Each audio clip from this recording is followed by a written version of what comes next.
नागपूर शहरामध्ये आज तोत्या डॉक्टर ज्यांच्याकडे वैद्यकीय कोणतीही डिग्री नाही असे लोक वैद्यकीय व्यवसाय करीत आहेत. बोगस डॉक्टरांमुळे नागपूर शहरातील खास करून आउटर क्षेत्रातील नागरिकांच्या आरोग्यासोबत खेळ होत आहे.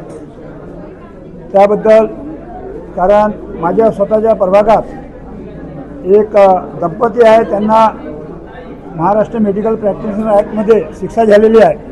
आणखी ते सर्रास ते त्यांच्याकडे कोणतीही वैद्यकीय क्वालिफिकेशन नसतानासुद्धा, पात्रता नसतानासुद्धा ते वैद्यकीय व्यवसाय करत आहे, डॉक्टरचा व्यवसाय करत आहे.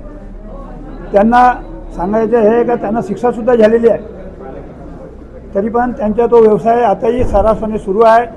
या बाबीची पूर्ण कल्पना त्याच्या झोनल ऑफिसरला आहे, महानगरपालिकेच्या अधिकाऱ्यांना आहे, परंतु त्याद्वारे कारवाई होत नाही. त्याचप्रमाणे पूर्व नागपुरातील लक्ष्मीनगर क्षेत्रात सुद्धा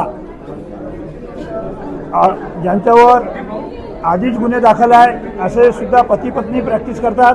त्यांचा मुलगा आता बाहेरून मेडिकल MBBS करून आला, तो मुलगा तिथे राहत नाही, त्या मुलाच्या सर्टिफिकेट त्याचा छोटा भाऊ प्रॅक्टिस करतो.